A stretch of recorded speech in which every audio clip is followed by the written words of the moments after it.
Hello, Ian Agrell, Agrell Architectural Carving.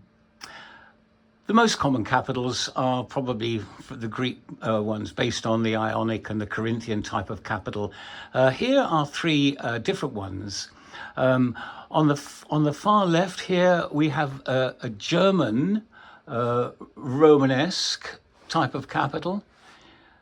So you might get some ideas for a capital from that.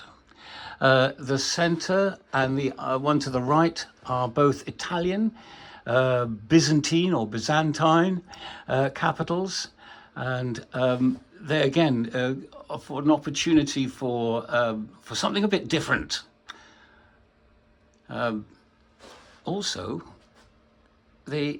without the big volutes that you get on Corinthian capitals and on the Ionic ones, there is quite a saving in time. And you know what a saving in time means?